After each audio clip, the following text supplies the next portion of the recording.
Starting the recorder. And today is March 15th, 2022. My name is Marcus Chatfield. I'm with the Samuel Proctor Oral History Program at the University of Florida. And I have the privilege and honor of interviewing Mr. Jon Corbin, Executive Vice President, I believe, of Praxeus Senior Living Communities. Is that your title? Yes.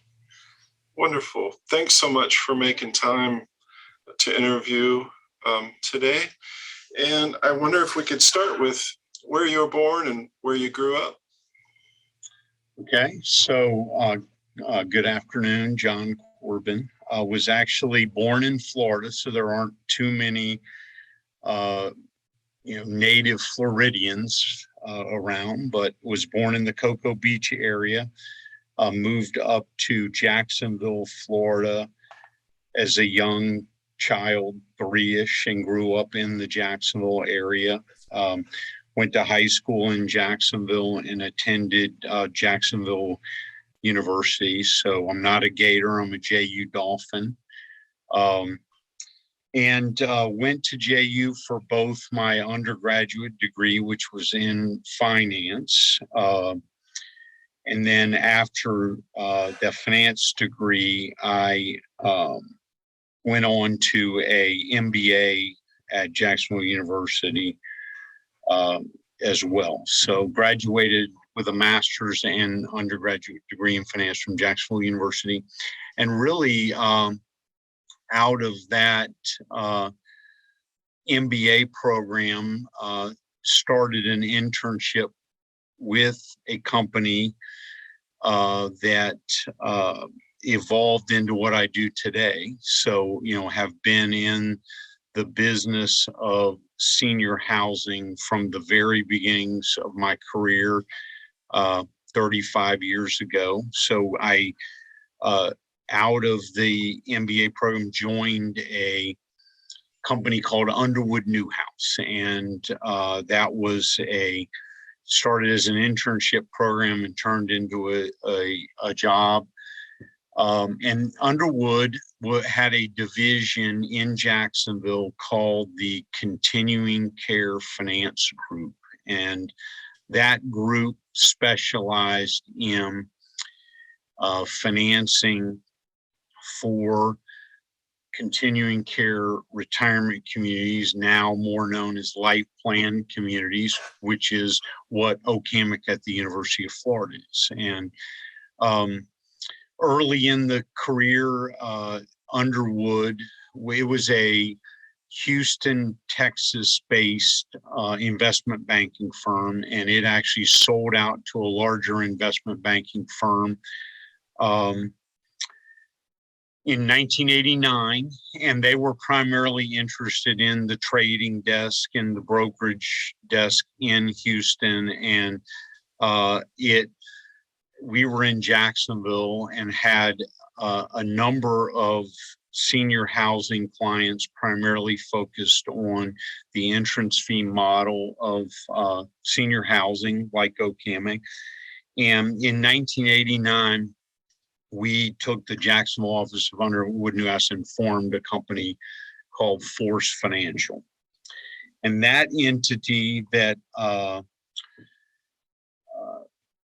became a financing entity that was solely focused on raising development capital and raising construction capital for specifically continuing care retirement communities, which were the entrance fee model of CCRCs around the country. And I use the acronym CCRCs as continuing care retirement communities. They've kind of evolved into what's known today as life plan communities, which is like OHOP. And so from 89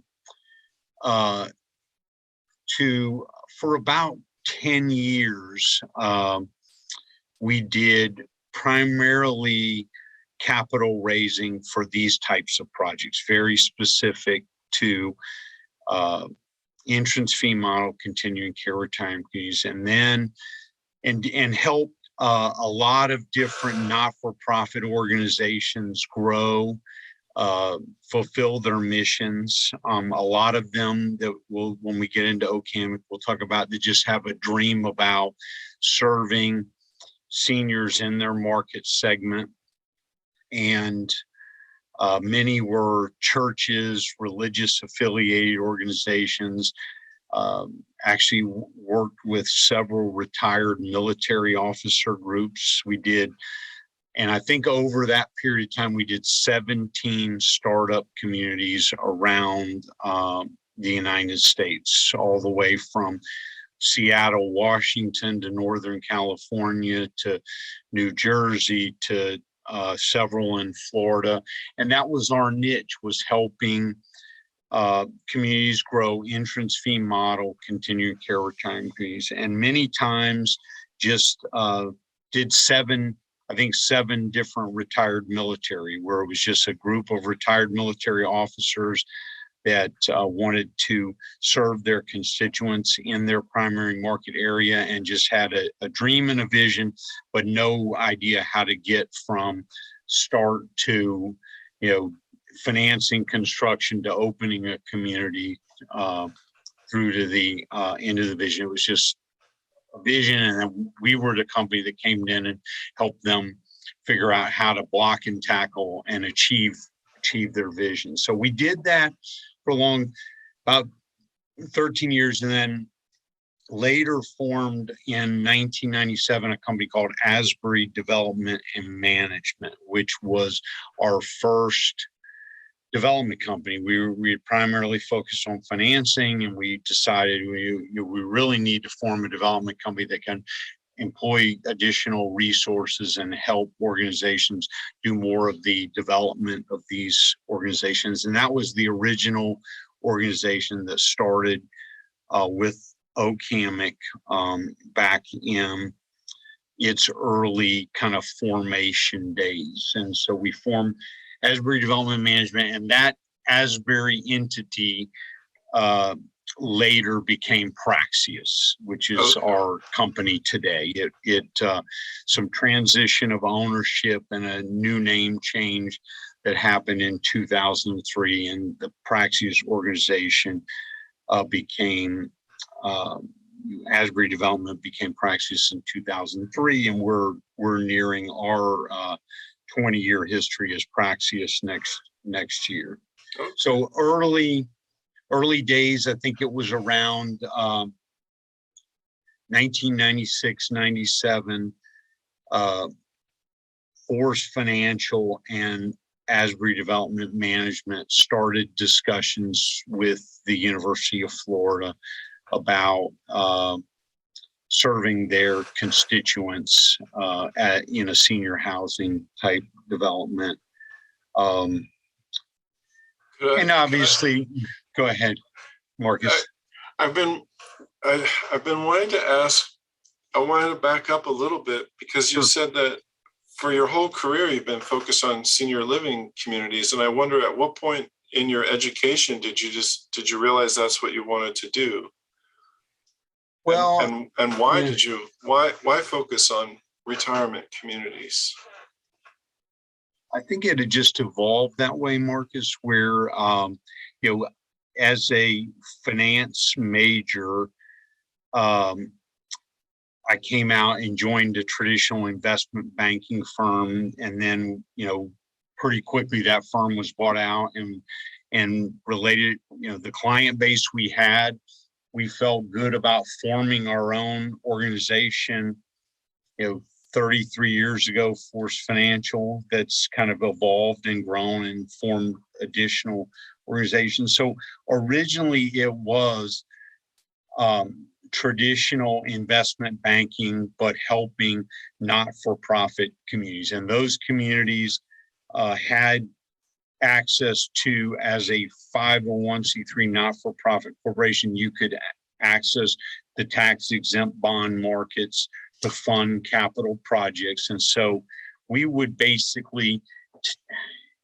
help an organization that had an idea, help them with securing and finding a site, getting pre-marketing done, getting the project to a far enough a point it could finance construction. And we would go into the tax-exempt markets to raise capital to fund the capital project of constructing the community.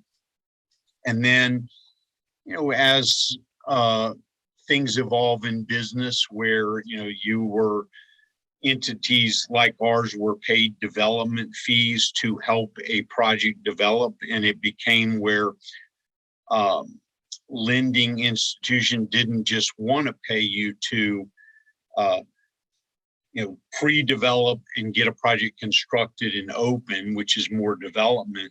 They wanted to see your development fees get paid when a community became successful, all the way to fully occupied and stable. And that changed to the timing of how development fees were paid, and needing to get a community operationally stabilized, fully occupied and operationally stabilized, was part of the impetus of forming Asbury Development Management and bringing in management expertise and marketing expertise, and making sure that the community, we had the resources to fill the community up, knew how to market it, knew how to develop it. And that is really why we formed Asbury Development Management in '97, was to control our destiny on making sure, it's just further evolvement of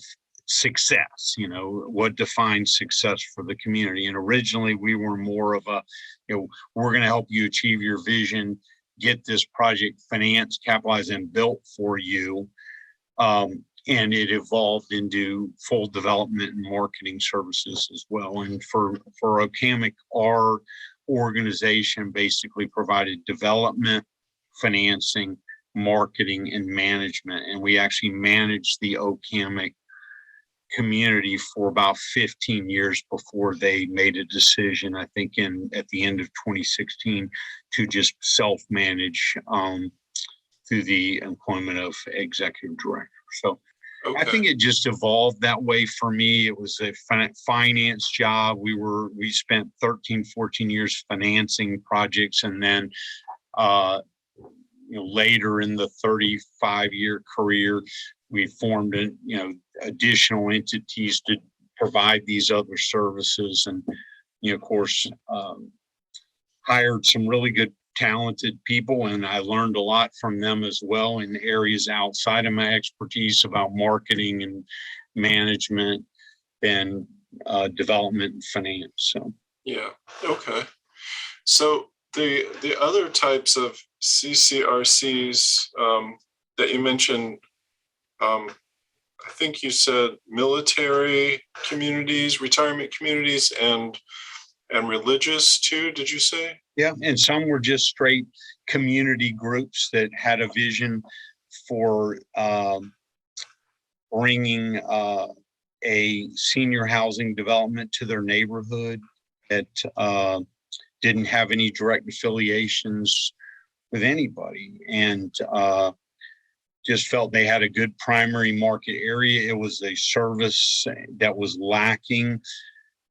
They formed a board, came up with a vision, and helped those groups. But military, the great generation of the World War II era, and we did a project for Air Force Village in San Antonio. Project is a traditional entrance fee CCRC for Air Force Village, and I think we did a really good job for them. And the next thing you know, we were on kind of the list of who to contact for, any retired officers that were looking for doing that type of project. And we did one in Northern California called Paradise Valley Estates. We did one in Southern California, Air Force Village West. Fleet Landing right here in Jacksonville, Florida, was primarily retired Navy. So we ended up doing a lot of startup projects for retired military. And of course, we felt like the institution of a large-scale college campus, of bringing retirees back to their college town, and all the benefits of in Gainesville, of the healthcare, of the arts, of sporting events, just all of the potential integration a senior housing retirement community could have with a large institution of where they went to school would be a fantastic affiliated sponsor, and that is the roots for Hammock. So so not long after we formed Asbury Development Management in '97, we began some conversations with the university. I think we started in the Department of Sociology. I think there had been some discussions among the university about, could we do some type of senior housing or for retirees and friends and family of the University of Florida. And it got traction. It got enough traction that the University of Florida Foundation expressed an interest in it.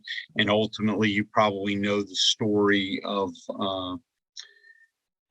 Gordon Strive and the foundation. Were able to achieve a meeting with the then President John Lombardi, and he was convinced enough to appoint an ad hoc committee to start studying whether this made sense for the university, and it kind of evolved from there. And have you heard of, at the time, had you heard of other retirement communities being affiliated with the university? Was that new? Yeah, no, it wasn't new. I mean, obviously over 20 years, it's hard to remember, which communities came first, but there are certainly there had been other communities developed in college towns that had developed some affinity and affiliation. I think that the way Hammock came about, it probably became, I think it did become the most integrated community with the college that was ever developed, where many of the early communities affiliated with college, you might have been a developer that said, hey, I can develop a senior housing community adjacent to your campus, and what kind of affiliations can we get going with the university? But for the university with the foundation to get behind it, and Leslie Bram, who I think you interviewed, she really kind of spearheaded a affiliation agreement between Hammock and the university, and then all kinds of sub-affiliation agreements going to every college, every unit of the university, about blank sheet, what ways do you think you and your unit or your college could work with Hammock, and it evolved into all kinds of things with college and nursing to just lifelong learning, bringing classes. A lot of the attraction of the residents that moved into Hammock was that lifelong learning concept, and having classes available, and just many affiliations. And in any massive undertaking development like this, it takes a whole group of people doing their part to make it successful. And I played really a small part in it all.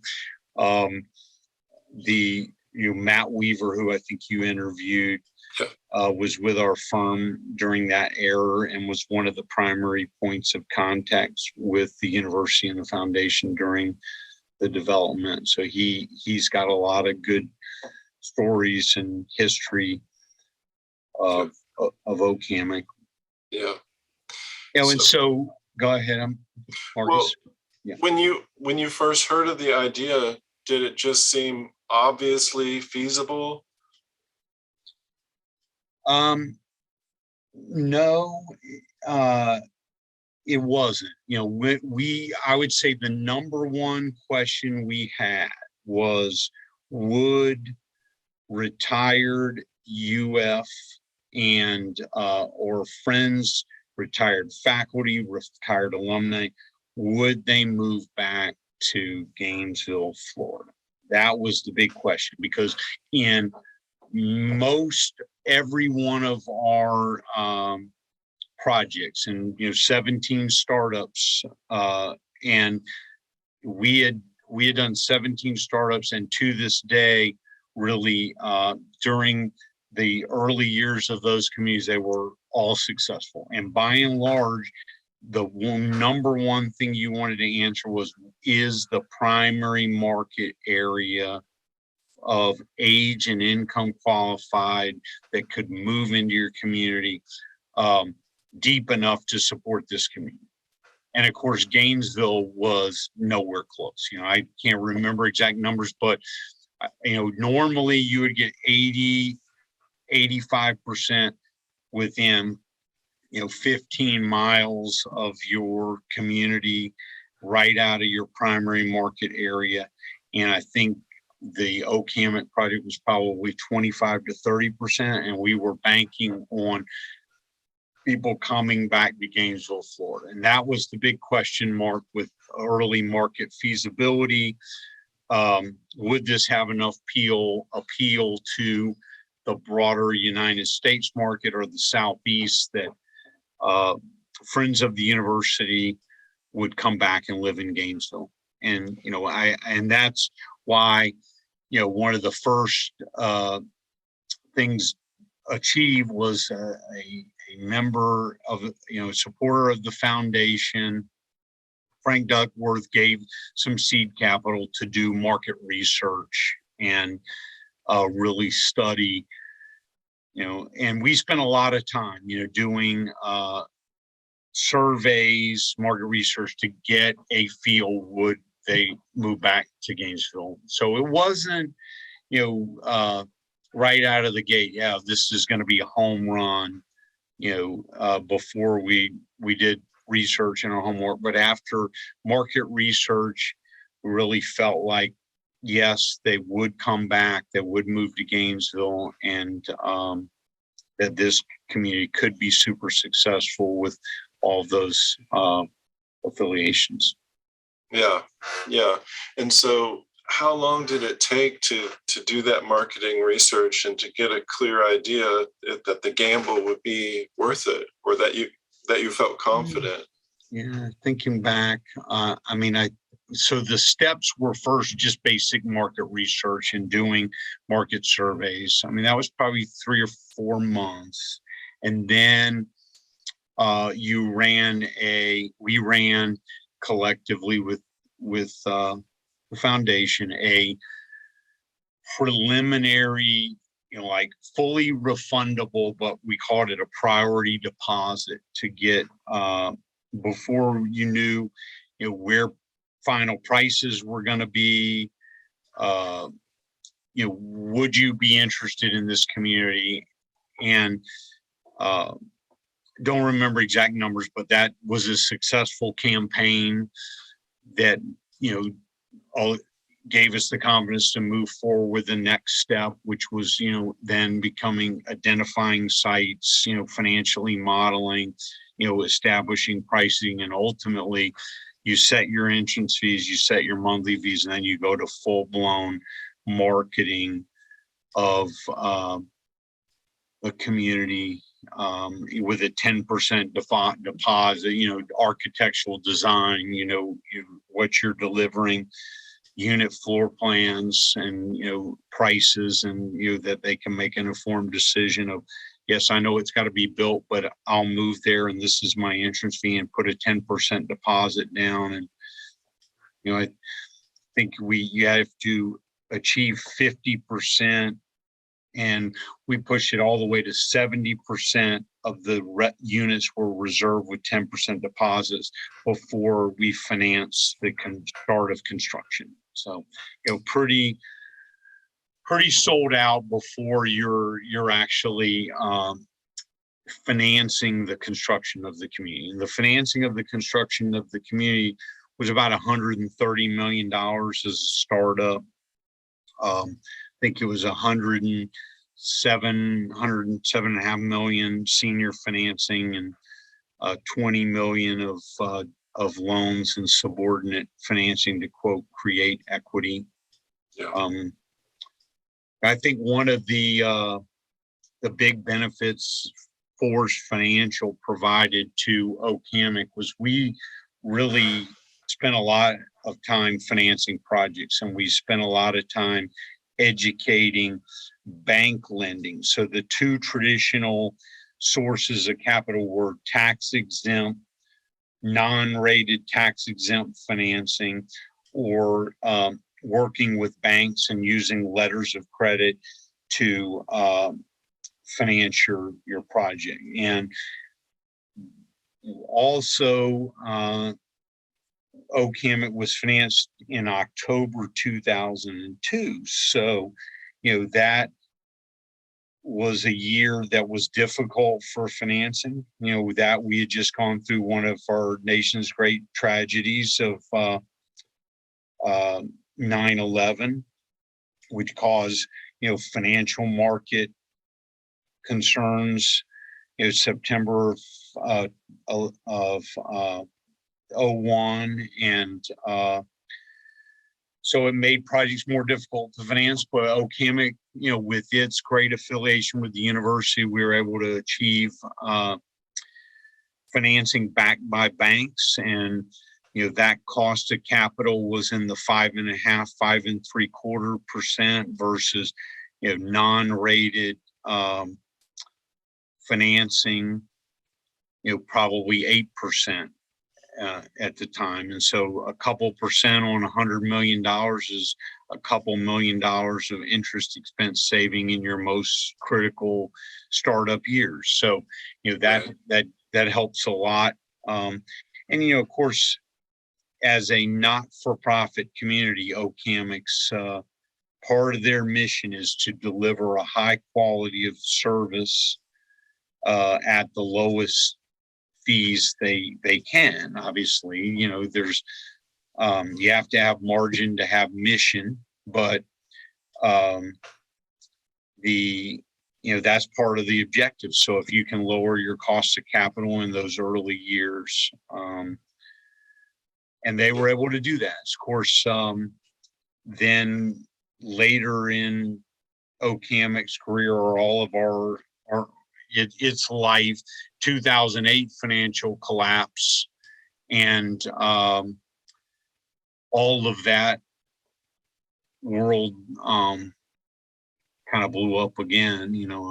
Obviously. So, but Oak Hammock from 2002 through 2008 got to enjoy $100 million of bank financing at significantly lower cost, but really needed to readdress it in 2008 when real estate collapsed, and financial institutions were struggling and trying to balance sheet reduction. It didn't matter in 2008. It didn't matter if you were a great credit with no financial problems.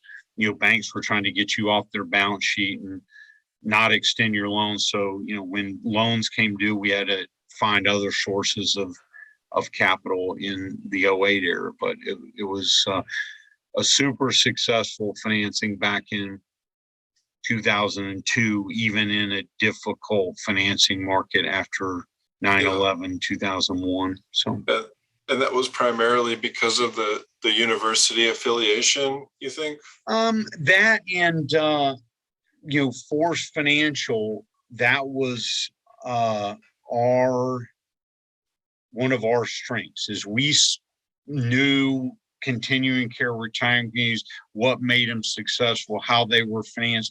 And we spent a lot of years educating banks about what makes a good retirement community or continuing care retirement community credit, and had a lot of banking relationships. And, that was one of our strengths we brought to the table with our financings all around the country. Was most were going to the non-rated tax exempt bond market for financing, and Right. startups at 8.5%.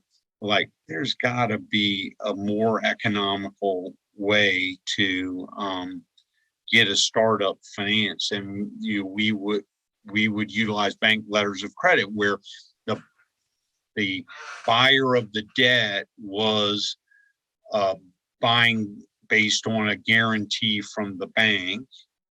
So they're essentially buying a AA or AAA credit rated debt, and the bank would charge a letter of credit fee or a guarantee fee, and the guarantee fee plus the interest rate at a AAA or AA rate was lower than just borrowing non-rated capital on your own. So it was a combination of both the sponsorship, the university, and relationships we had with a lot of banking institutions that we had developed over our 20 years of doing senior housing projects around the country. That combination turned out to be a very, I think, very successful financing for Oak Hammock out of the gate as a startup. Yeah. And when you said that you educated banks on the CCRC model, I'm assuming what were the key points that you would, sell a project to the banks? All kinds of benchmarks on, pricing, using actuaries and analyzing actual funded status, what you should be spending on land cost per unit, a whole variety of benchmarks. And we would host bank conferences, put on presentations. We had a credit criteria model that we had developed that presented a lot of different criteria, everything from, what the market would look like, which we talked about earlier. It's like, it was way outside the norm for Oak Hammock, but strength of your primary market area, your land cost, utilizing an actual study to make sure that, these communities like Oak Hammock, the entrance fee they pay and the monthly fee that they pay is essentially has a huge long-term care insurance component to it. So the community is regulated by the Department of Insurance, and as a member or resident that moves into Oak Hammock, if they need the continuum of care, going to memory care or assisted living or skilled, the costs they're paying monthly don't really change as they move through that continuum. And so so that was a niche market of senior housing, and lenders didn't really understand it. They didn't understand actual studies. So we invested a lot of time educating, and sometimes it would be initial meetings with bankers, and they say, I think we want to get into this business, to going to New York and presenting to their credit committees about how to understand this type of credit, to getting them comfortable to finally give you a credit approval on a project you present to them. So, Right. That type of thing. Right. And so there was great benefits to being affiliated with the university. Were there any special challenges with that affiliation? Well, I think that, to make a project great, you got to involve a lot of different people and avenues. But, of course, doing that, when you have, 2 or 3, more people with their hands on a steering wheel, it creates challenges where, you have a profile of a budget model that you want to hit, what your costs are going in, and then you have groups that are involved on the board, whether they be from let's just throw out some examples from the college that dealt with physical therapy and the size of the rehab gym, and we need to have a aerobic pool and a lap pool, and different, at the end of it all, it made it a better project, but it could added some difficulty to the process of getting it to the finish line, because different priorities. You don't have unlimited capital, right? You've got to structure it where the capital makes sense for the fees you're going to charge, that you're going to market, that your market will accept, that are in line with housing values, that they're most times you want to keep your entrance fee in line where that a prospective resident's not out of the proceeds from their home sale, they could pay the entrance fee and they're not having to structure into their savings or investments to do that. And so those challenges, Oak Hammock did end up with one of the larger common amenity fitness wellness buildings compared to other CCRCs, because they pushed the envelope on that. But then it took making some decisions about, okay, our finishes inside the residential unit may need to be a 7 versus a 10 on the scale of quality. Are you willing to give that up and let, if somebody really wants it, they can always upgrade the finishes in their unit, but this is your standard, because we have to take costs out of here if you're going to have this size of common amenity area in the middle. So, but those decisions were made, and though I recall conversations about the quality of finishes in the residential unit need to be here to hit the budget numbers. If we want to do this in terms of the common area amenities, and they have a fantastic fitness program in their College of Health and Human Performance, and students over there working with the residents. Those types of affiliations are what make Oak Hammock what made it become special place. Yeah, that's what I didn't realize, that the colleges like that were involved in the actual design. I didn't realize that. Were there any other? Yeah, more so too that the some of the early members of the board that were board members, kind of appointed by the university, had affiliations and were related to their colleges. So, okay.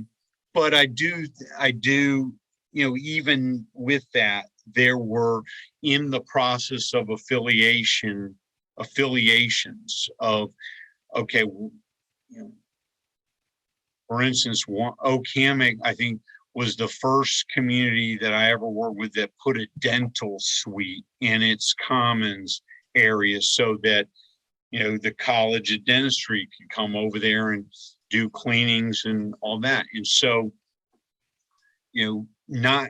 there was some of the involvement where the affiliation agreements that, were developed between the colleges and Oak Hammock resulted in you needing to add in space and costs to the common areas. So it did, some directly where they were, I think the dean of the College of Nursing and I think the dean of the College of Health and Human Performance were on the board.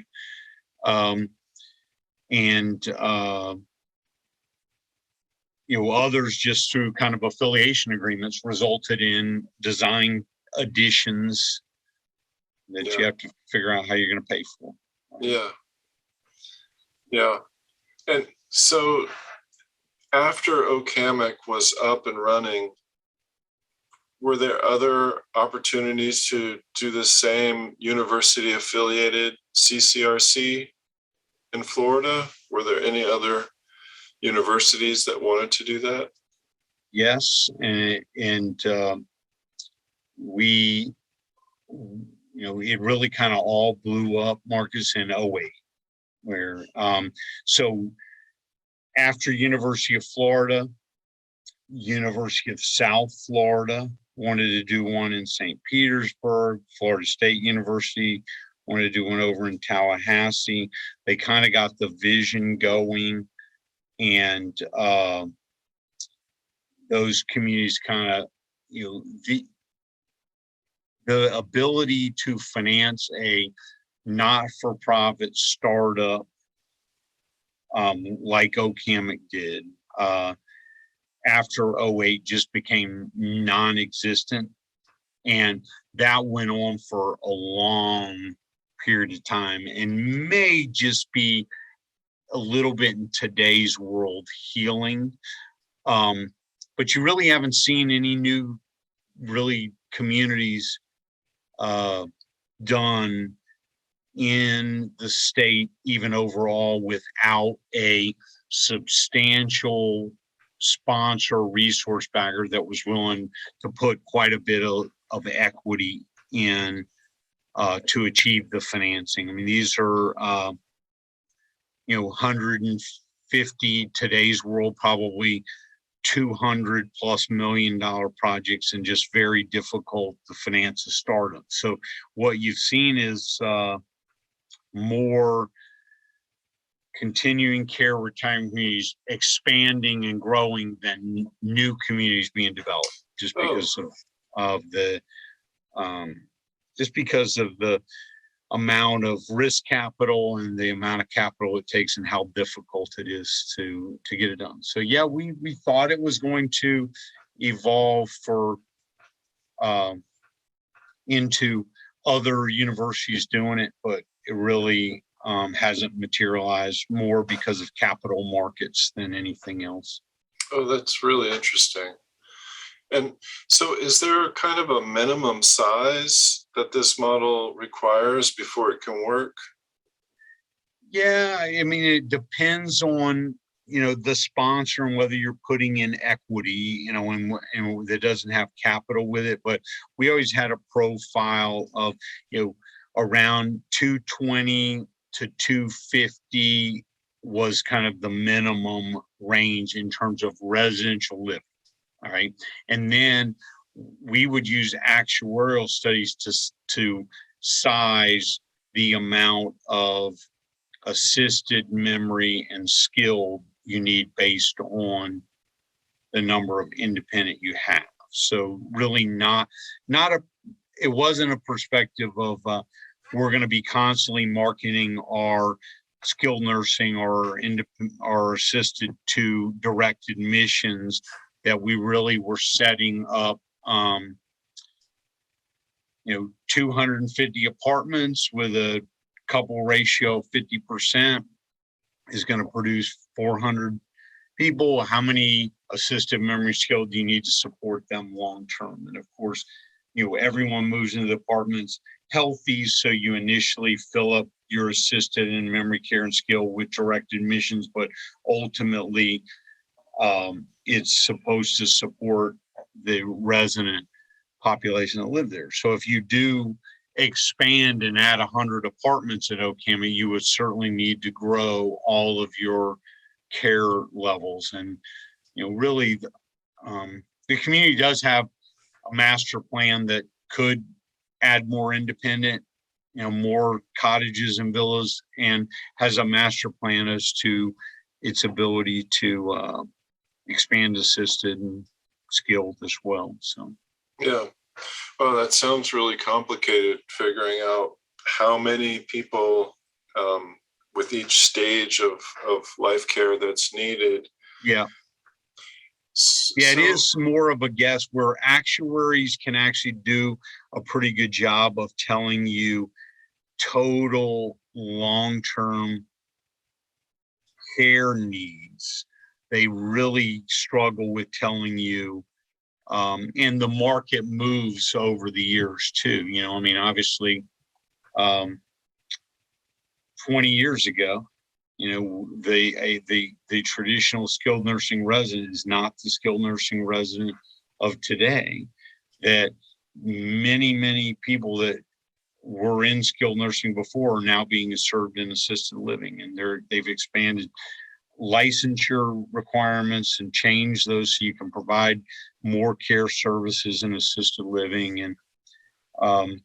And so, you know, assisted living has expanded exponentially over these last 20 years, where skilled nursing really hasn't been growing, because it's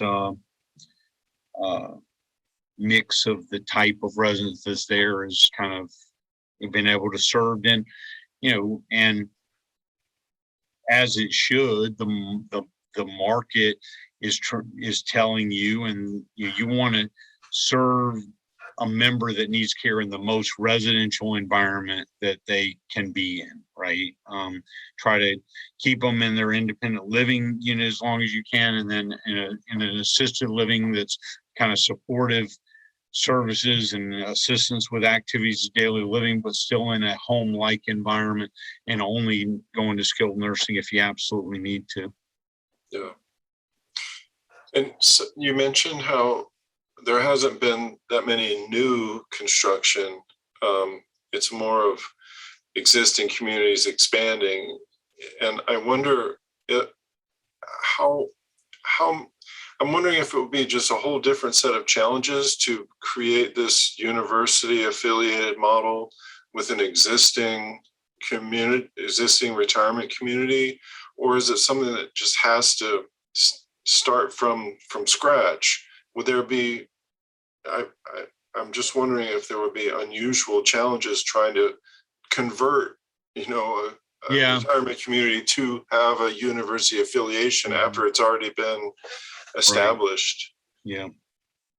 And when I say, first, let me clarify that the industry that has kind of stagnated in growth is these large scale continuing care retirees like Hammock. Of course, over the last 20 years, you know, the for-profit world has grown exponentially in assisted living. I mean, down in the Gainesville market, you probably see assisted living communities that are just straight assisted living, maybe memory care, you know, on the corner, you know, 50, 60 units. That's, you know, the entrance fee model kind of continuing care retirement just hasn't really grown. In the state of Florida, this will blow your mind for how many retirees we have come to the state and how many people we have moving to Florida every day, right? Probably like 5,000 to 6,000 a day come to Florida. Wow. In that the number of continuing care retirement communities that are the entrance fee model, where it's a kind of call it a life care product, where, you know, you have a long-term care insurance component, and that makes you regulated by Department of Insurance. So 25 years ago, there were around 70 of them in the state, and today there are around 70 in the state. Wow. Zero growth. So you've had some communities that have gotten older and said, we're going to stop offering life care contracts with this discounted health care and just move to a rental model. And they've kind of unwound out of being a continuing care retirement community. And then you've had a few new developments come online to replace those, but the net growth has been zero. And I'm actually sitting on a committee now about, is this because of we need regulatory changes, because it is a heavily regulated environment, right? It's like you hear like nuclear power plants, continuing care retirement communities, and whether the regulations are just so stringent and difficult that it is restricting development in the state of Florida versus other areas. We're kind of trying to study that. The regulatory scheme, which is Chapter 651, is a consumer protectionist statute. So it is meant to protect a resident moving into these communities from losing money, and having a community go bankrupt. And so there are a lot of benchmarks that require you to have it pre-sold before you even start construction, and all of that,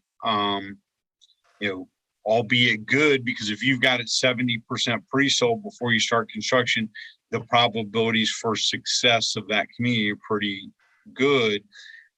That takes a lot of seed capital, of marketing dollars. And when I say seed capital, meaning that you're spending marketing dollars every month, and if you never get to that 70% mark and get it to the point where you can get your license to start construction, there's no real collateral that backs that up. And you can have seed capital requirements, $10 million, $15 million to get a project, ready to start construction. And that's just a lot of risks for someone to take, unless, so. Yeah. And not a lot of development in this segment. We'd like to see more go, but like I said, I don't think it's it's a great concept. I think that there probably are other universities that could benefit from bringing their retirees back, but the capital markets and the regulatory structure have kind of impeded significant growth in this segment. And that growth's been picked up by, not the entrance fee model CCRs, it's just rental senior housing projects and standalone assisted living. There's obviously can't have that many retirees coming to Florida in other avenues of the senior housing market picking up that demand segment, but it hasn't been in the entrance fee model continuing care retirement community. I think OHOP would has a great product and a site that they can expand, and at some point I hope they will come to a conclusion to grow and serve more people, because they certainly have been very successful. The integration with the university's been fantastic, and you're not gonna have another life care entrance fee model project that's probably done in Gainesville, right? So you're kind of the for that type of community that attracts a planner, it's you're gonna have a captive audience, and so. Well, it really makes me realize how many things kind of came together to make OHOP possible. Yeah, a lot of great people involved that made commitments to helping it out. I worked a lot on the financing and then tracking the construction and making sure, it was, staying on schedule and, was going to finish, on time, on budget, and getting it open. I spent more time on the finance side, development side. That's kind of more my areas of expertise, and worked a lot with Bruce Delaney. He did a great job in identifying potential sites and finding the site, and then, having identified the site and then finding it to be a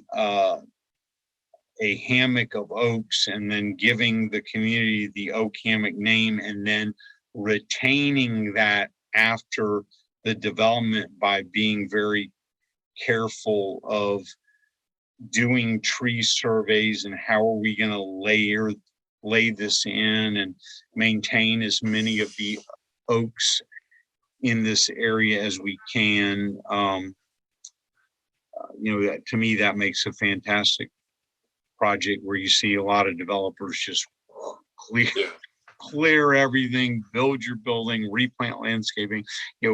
I remember Bruce going out and we, basically walking from the entrance back to where the main entrance of the community was, and we staking out the road of where we're going to put this, so then we could come in and survey where we wanted the road to go to meander through the woods, saving the best trees. It's that kind of commitment that helped make it a real special place.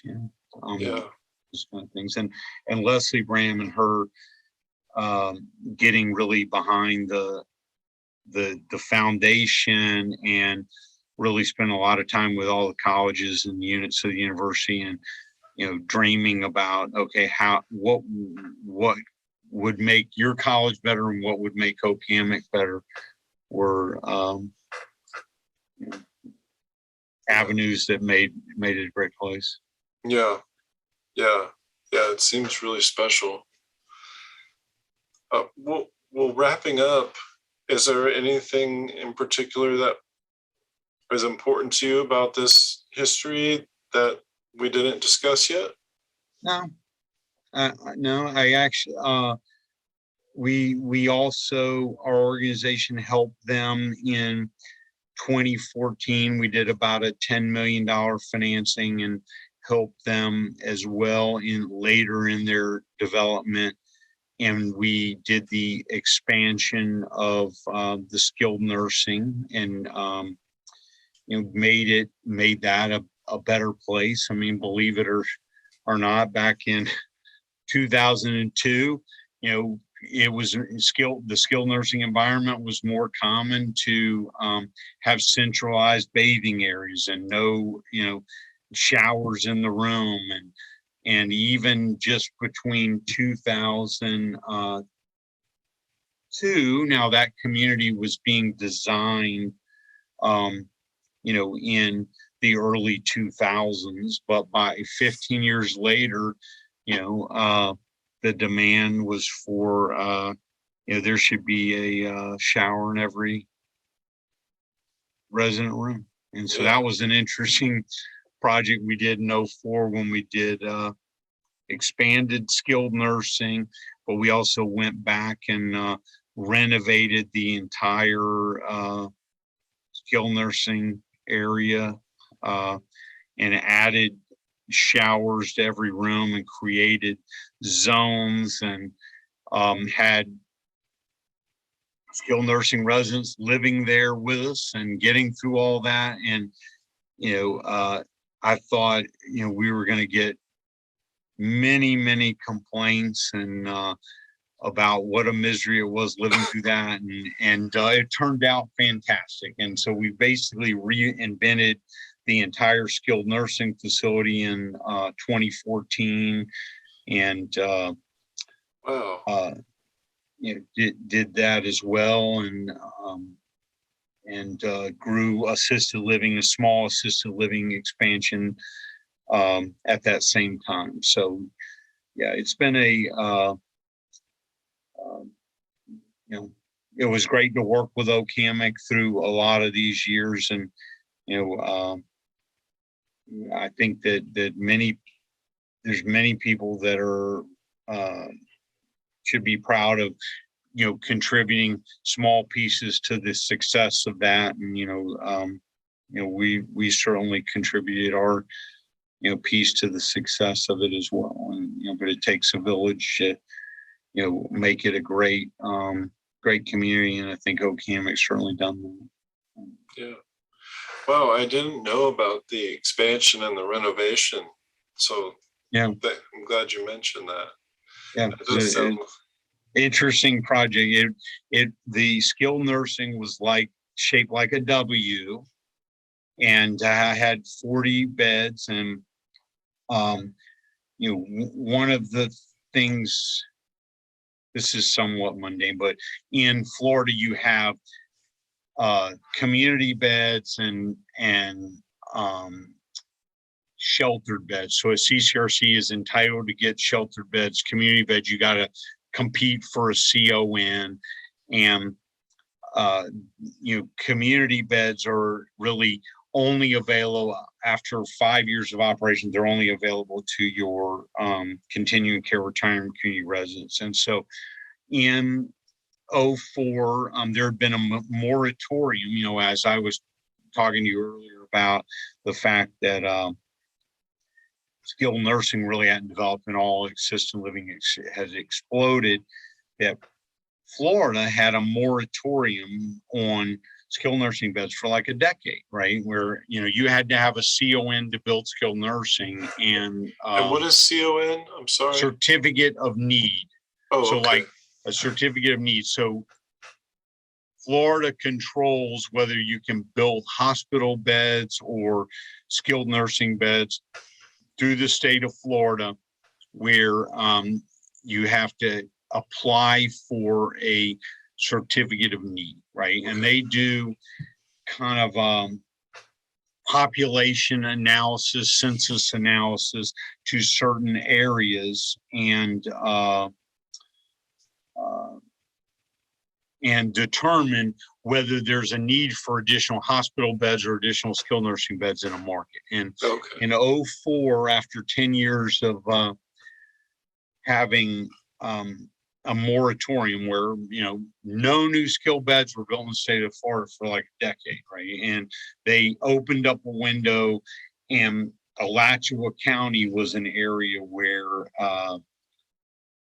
some additional skill beds were allocated. And so we jumped into the competitive CON process and were allocated 34 beds. And the benefit of those is they are direct admission beds, so that, Hammock can be like the rehab provider of choice for, the orthopedics in the area, knees, hips, that you need to discharge to skilled nursing for rehab. Well, if you, on your sheltered beds, if you're not a member of Hammock, you couldn't come into those. So we did achieve 34 additional beds. And when we grew the skilled nursing, it was shaped like a W, and we turned it into a figure 8. And we had 3 different connection points and created 2 really cool courtyards in our figure 8. And but shearing off the building and connecting at 3 connection points and renovating the entire existing facility with residents living there was a unique challenge. When you're adding a shower to a skilled nursing room, you got to cut out the entire concrete floor, adjust plumbing in the dirt underneath, put the dirt back in, re-pour concrete inside the building, and then and then renovate from there. So it's a great project in 2014 that we had a lot of fun working on, and came out well for so that was the last growth that they did. Wow.